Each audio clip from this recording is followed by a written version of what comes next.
Israeli media के मुताबिक Iran की जानिब से इसराइल के जनूबी शहर पर किए गए मिसाइल हमले में कम से कम 3 अफराद हलाक और कई जख्मी हो गए हैं।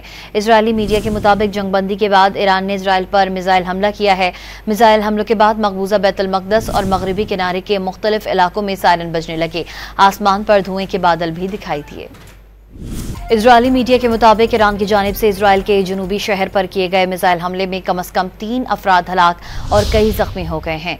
इजरायली मीडिया के मुताबिक जंगबंदी के बाद ईरान ने इसराइल पर मिसाइल हमला किया है। मिसाइल हमलों के बाद मकबूजा बैतुल मक़दस और मगरबी किनारे के मुख्तलिफ इलाकों में सायरन बजने लगे। आसमान पर धुएं के बादल भी दिखाई दिए। इजरायली मीडिया के मुताबिक ईरान की जानिब से इसराइल के जनूबी शहर पर किए गए मिसाइल हमले में कम से कम 3 अफराद हलाक और कई जख्मी हो गए हैं। इजरायली मीडिया के मुताबिक जंगबंदी के बाद ईरान ने इसराइल पर मिसाइल हमला किया है। मिसाइल हमलों के बाद मकबूजा बैतुल मक़दस और मगरबी किनारे के मुख्तलिफ इलाकों में सायरन बजने लगे। आसमान पर धुएं के बादल भी दिखाई दिए।